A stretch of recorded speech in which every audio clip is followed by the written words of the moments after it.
again. Ladies and gentlemen, Bioshock.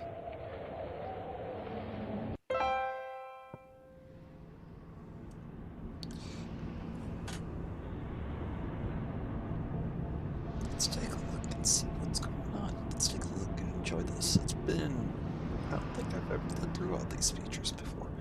Anyways, my name's David with David Streams.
There we go.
Hold on.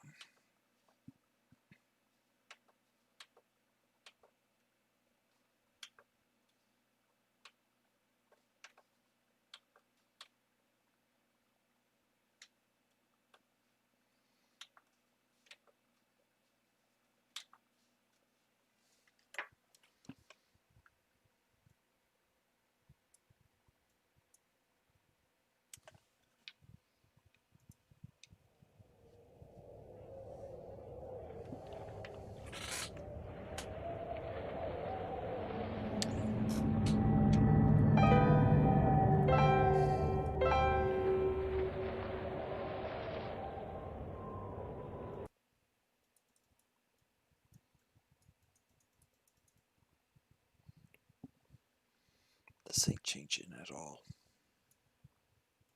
Not changing at all.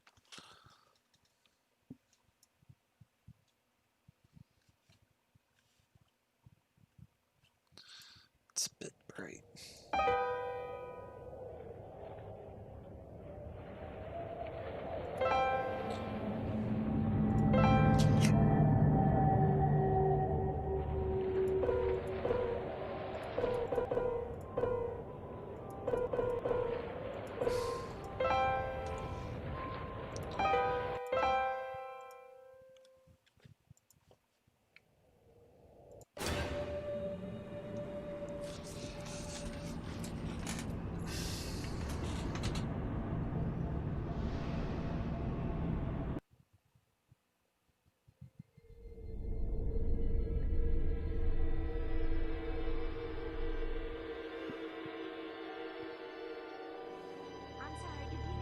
They told me, son, you're special. You were born to do great things. You know what? They were right.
I am Andrew Ryan, and I'm here to ask you a question.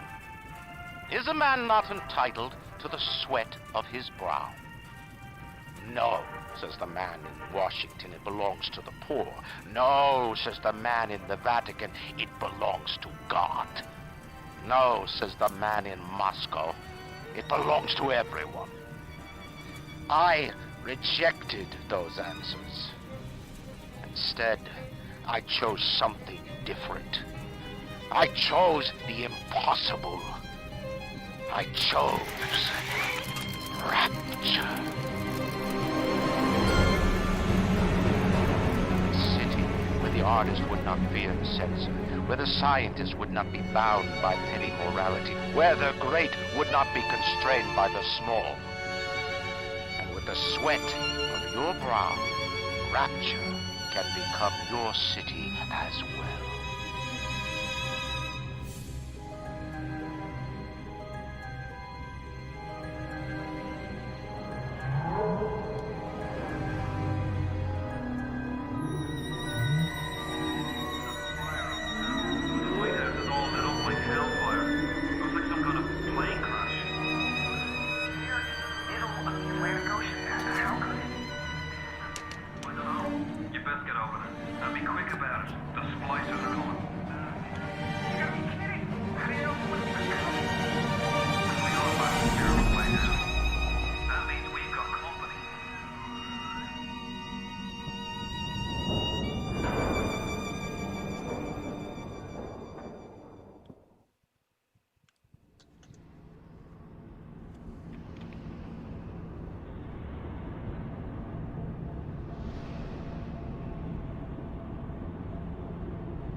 Okay, that's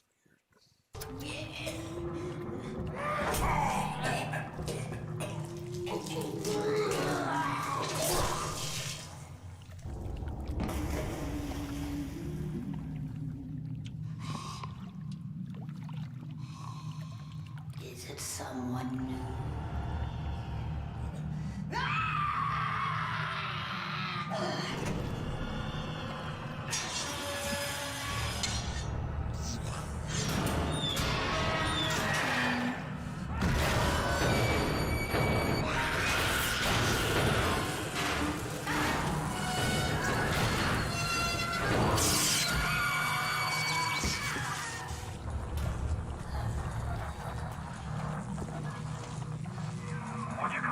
up that shortwave radio.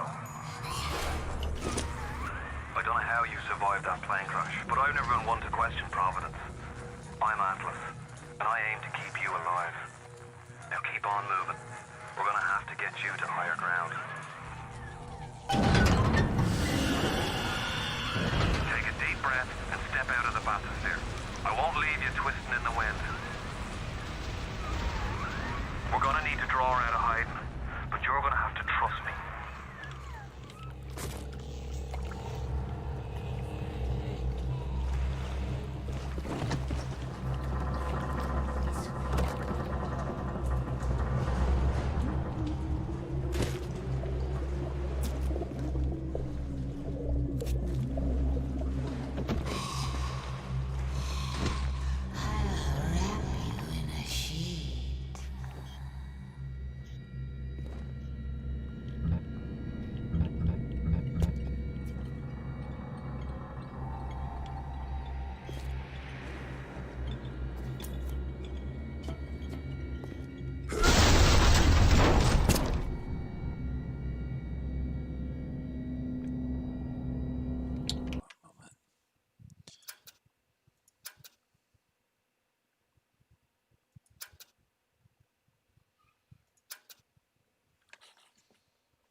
Let's see if this gets it to calm down.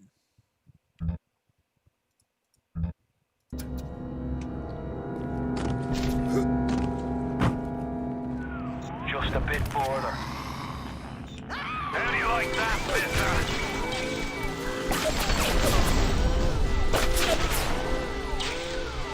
Now, would you kindly find a crowbar or something? Bloody splicer, seal Johnny in before they... Goddamn splicers.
Steady now. Your genetic code is being rewritten.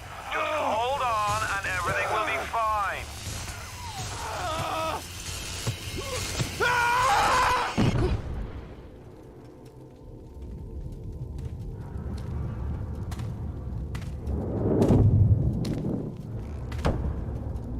This little fish looks like he just had his cherry popped. Wonder if he's still got some Adam on him.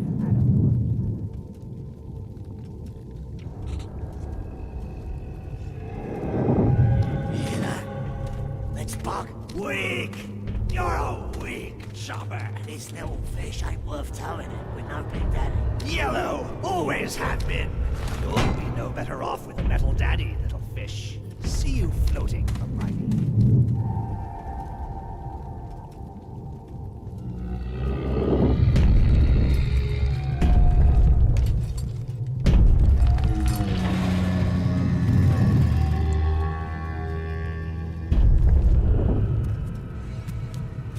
Look, Mr. Bubbles, it's an angel. I can see light coming from his belly. Wait a minute, he's still breathing. It's all right. I know he'll be an angel soon.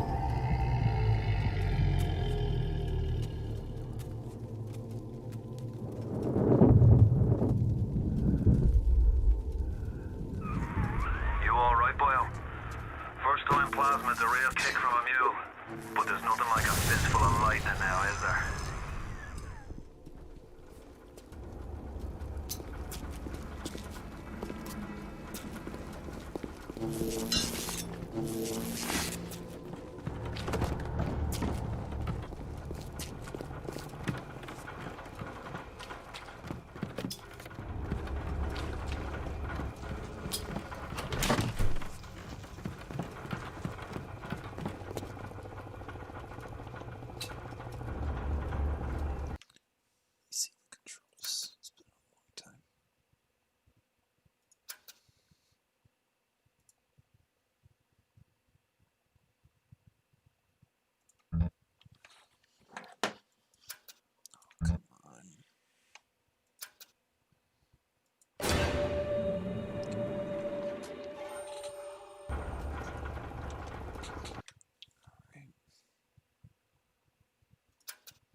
First aid.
Slicer! Give him the combo. Zap him, then whack him. 1-2 punch. Remember, the 1-2 punch! That's all you got?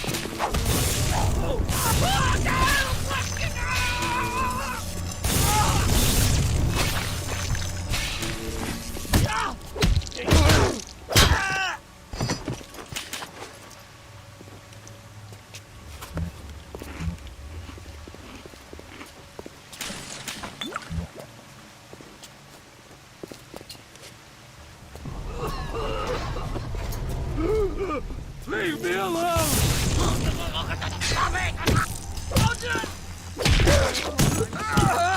Do it again. No, please, please, don't do that. The whole thing will go. No!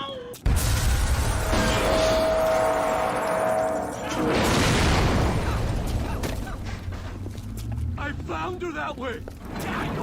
Come back! I didn't mean anything by it!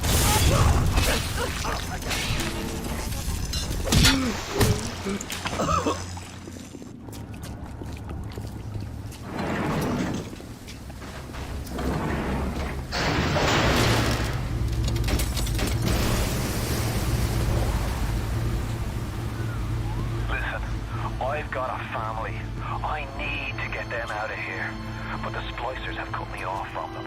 If you can reach them in Neptune's bounty, then maybe, just maybe. I know you must feel like the unluckiest man in the world right now.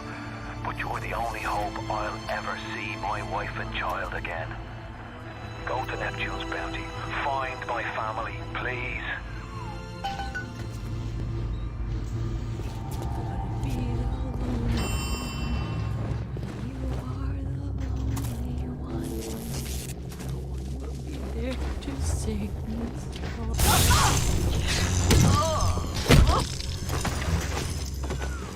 Plasma's changed everything. They destroyed our bodies, our minds. We couldn't handle it.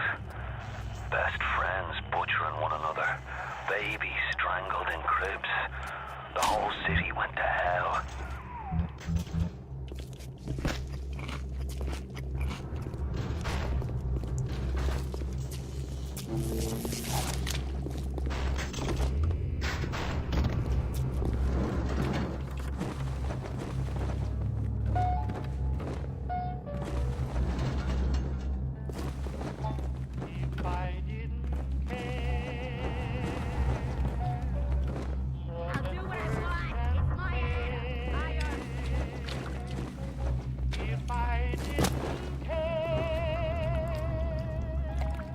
Would I feel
little sisters, they carry Adam, the genetic material that keeps the wheels of Rapture turning.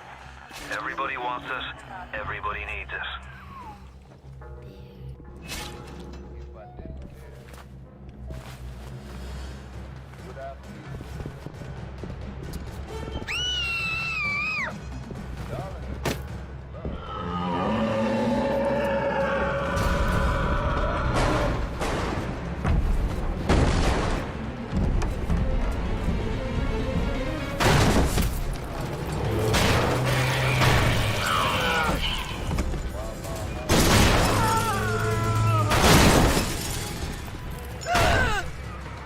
That's the Big Daddy. She got his Adam. He keeps her safe.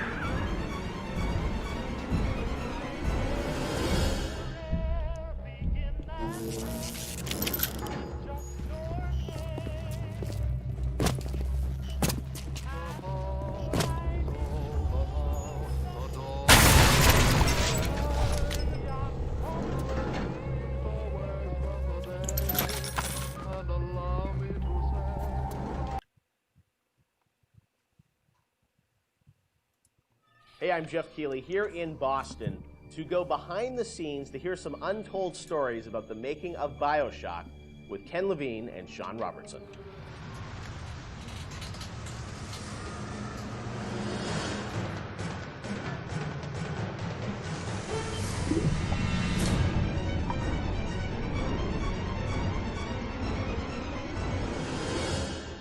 Let's talk a bit about the theme and setting of Bioshock Rapture. I think a lot of people, when they played the game for the first time, Ken, they wondered, how did you even dream up this place?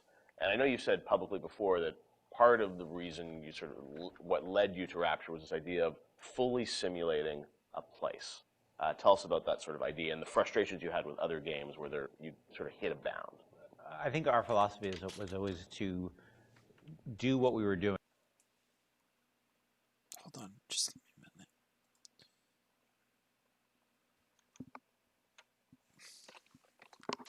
100% rather than try to do something bigger and do it 50% or 40%. So one of the ideas of, and this sort of came from System Shock 2 as well, where you focus on an area that you can really bring to life and you kind of eliminate the questions of, well, why can't I go over the bridge to New Jersey? So we were able to really make a place, I think, that felt believable and real, even though in actuality it was really quite limited. But we just sort of dressed it with all these buildings outside that were all, basically glorified fakes. We let the story drive what we needed to show rather than some kind of like predetermined map which we set down, which is a little different than like System Shock 2, where we actually mapped a spaceship out deck by deck. Yeah. Because I don't know what the philosophy felt a little different there, because you want to feel like a real spaceship that was sort of stacked on top of each other. Rapture was free to sprawl across the ocean floor. Although you guys originally, John, were talking about doing this game on a sort of spaceship again, right?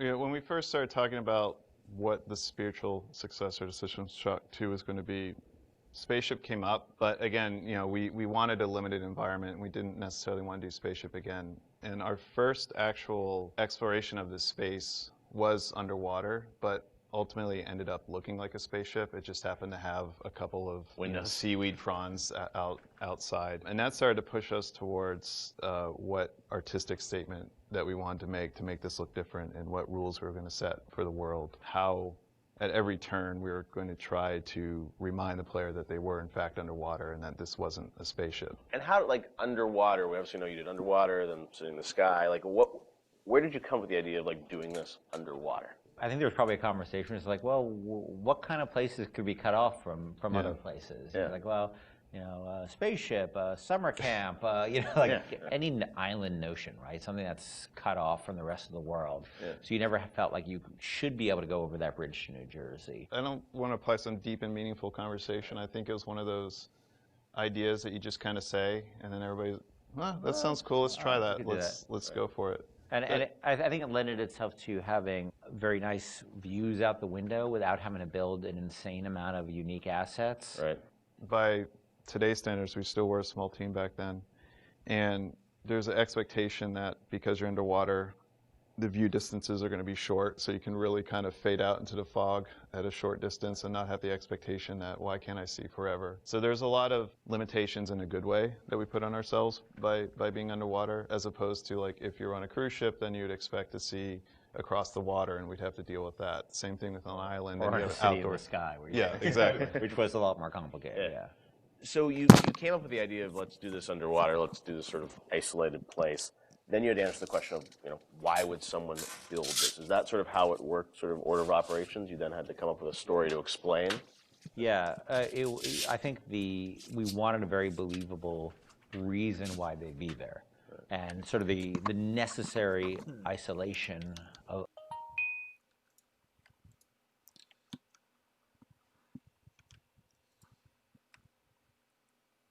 the place sort of led to, well, what kind of...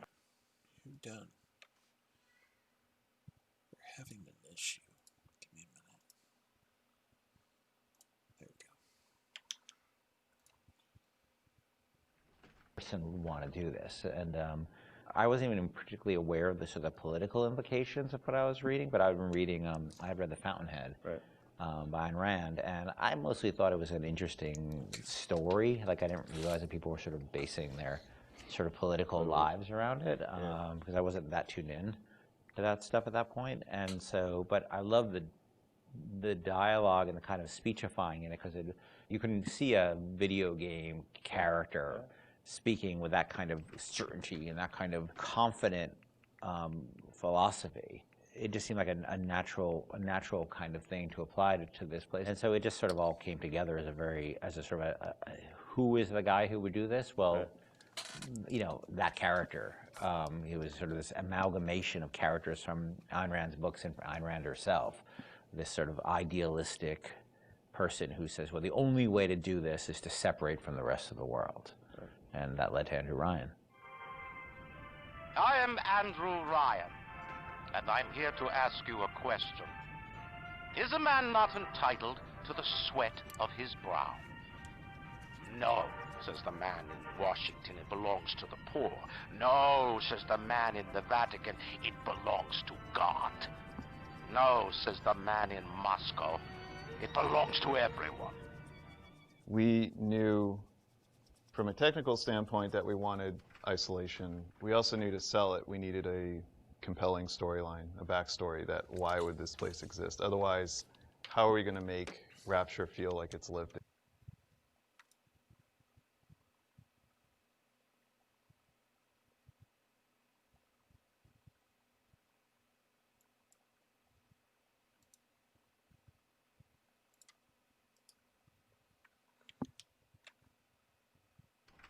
If we don't have the reason for it to be there. So once we decided on the underwater location and then the closed off spaces, that objectivist story kind of came in and made the art stronger and made the level design stronger, because we could feed back into that loop. And I think that's why we had to have sort of Andrew Ryan's pitch right at the beginning of the game. We wanted people to understand why somebody would go there. And so he makes this very personal one-to-one pitch to the gamer, but also that was the pitch he'd make to people, which was, there's a place that you can be free of all these things, where you could not be sort of put upon by the government and not be afraid of nuclear war and not be afraid of all these other things that will plague you on the surface. We wanted that pitch to sort of resonate and make sense, because that's, otherwise by the time you got there you'd be like, well, this place is just fantasy, nobody would ever come here. And that the beauty of the place also was also tied into that. It had to be a very attractive proposition, or people who would believe that people would go leave their lives and go to the bottom of the ocean. I'm sure in some ways you had to convince the team and enroll them in your sort of vision of who this character was going to be and what the setting was going to be. How did that work, Sean? I mean, did Ken come in and say, hey, I've been reading these books, and I think we could sort of... I believe he just came in one day on a horse and said, Ayn Rand, everybody read The Fountainhead. Exactly. I bought 30 copies of Yeah, I think, here's a 2,000-page book or something. Yeah. Go read it. I mean, really, it was more organic. Like I said, we knew that we had this location, and you struggle to fill it with stories, and you struggle to find meaning of why does this place exist? What's my motivation? And as Ken started to explore Ayn Rand a little more and started talking to us about it, and we were having that conversation, And it's like, oh, this could totally work. Like, this is exciting. Like, this is something that really hasn't been done in a video game before. And if we had flipped it and come up with the idea first before the location, I don't think we would have really been that excited about it. But we had a location, and now we're trying to fill it with that story. And because of the order of operation there, you start to get excited, like, oh, I could totally make this work. This is going to really make it feel like a lived-in space. You know, as you think of sort of the, you know, the setting, and you think of maybe a character or something, was there a moment that you think back, it's like, oh, like right then and there, like I got excited when you attached the handwriting For me, stuff it was to it was going to Rockefeller Center and seeing the visual. Uh-huh. So I told this story before, but my wife and I were in New York, and we went to Rockefeller Center, which was, if you go to Rockefeller Center, it basically looks exactly like Rapture. It's because every building, you're sort of encircled. It's this block in New York, or a couple of blocks in New York, where Radio City Music Hall is, and where 30 Rockefeller Plaza is, where you see that show 30 Rock, and the ice skating rink, and where they put the Christmas tree. And it's this very iconic location, but what's cool about it, it's all one, unlike the rest of the city. Everywhere you look, it's one architectural style. It's Art Deco. And it's very iconic Art Deco. And my wife and I were there, and we were sort of working on the game, and we didn't have a visual style. And all of a sudden, I started looking around, and I said, oh, this could be a visual for the game. Also, the geometry of it was actually quite conducive to making a video game, because it wasn't overly complicated geometry. Art Deco is quite bold and simple. Bold and geometric, yeah, and simple. And so my wife and I bought a couple of tourist cameras this was before iPhone cameras, exactly. you know. Throwaway cameras, Yeah, throwaway cameras, those little Kodak things, and we just started photographing doorknobs and light fixtures, and just sort of developed the photos. Remember that? Brought them in and said, come to the office, here's a stack of stuff, here's a Sean, stack of photos. take a look. I'll see you guys in a couple of years. Go make this. City where the artist would not fear the censor, where the scientist would not be bound by petty morality, where the great would not be constrained by the small. And with the sweat of your brow, Rapture can become your city as well. So you had kind of a theme, you came up with an art style, some of the iconic characters, and then, you know, you really had to build the narrative around it. And you've talked about, you know, a lot of the themes in the game, and, you know, greed, jealousy, sex, violence, all the things that sort of, you know, drive us or what destroy us. And that was something I think that, you know, as you thought about the story of the game, you wanted to, I'm sure, reflect some of those, right? Because I think people love the characters, it's sort of flawed in a way, and this is a world which is its own little microcosm, but had a lot of tension inside of it. Yeah, I mean, the character of Ryan was sort of, he's basically invisible through most of the game, right? You know, except for a very small portion. But he's very present because he exists, the city is him, right? You know, it's such a representation of him. We never want to cut away to a cutscene where you saw Andrew Ryan, you know, planning and scheming. We wanted him to be very present without actually being present. But once you had Ryan, and once you had his desire to protect this vision of his, you just had to then come up with the characters who'd be arrayed in opposition to him. So we had this character, the Big Daddy, and then eventually the character of Little Sister. And so characters like Tenenbaum came along, like, you know, here's a person who's in opposition to him for this reason. And then you have, you know, for more noble reasons. And then you have a character like Atlas, who's much more cynical opposition. Once we had all those characters arrayed, we're like, well, who are you?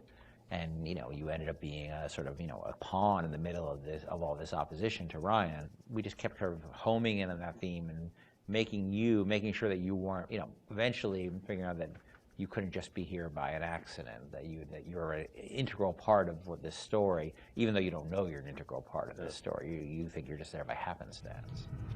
Look, Mr. Bubbles, it's an angel. I can see light coming from his belly.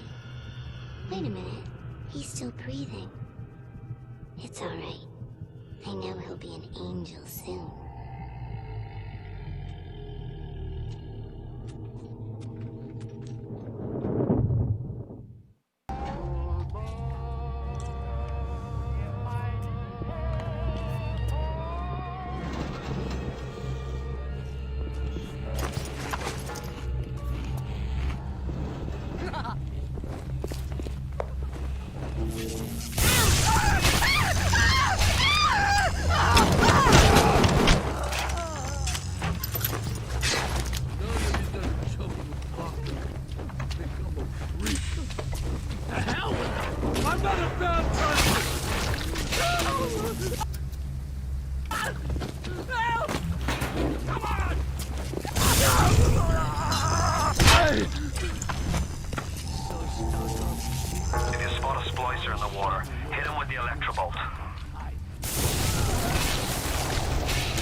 Security alert in progress.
So tell me, friend, which one of the bitches sent you?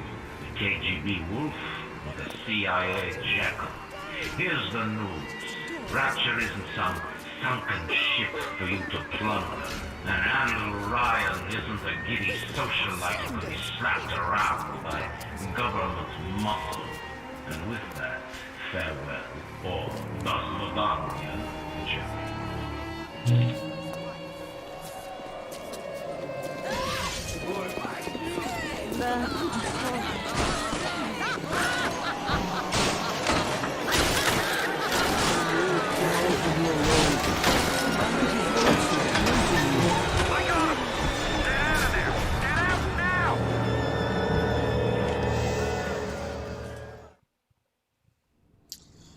Ladies and gentlemen, that's it for today. We will save this.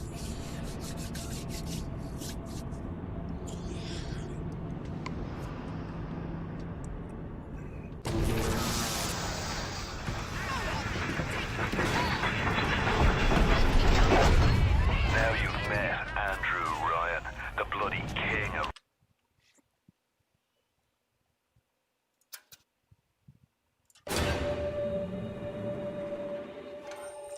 Rapture.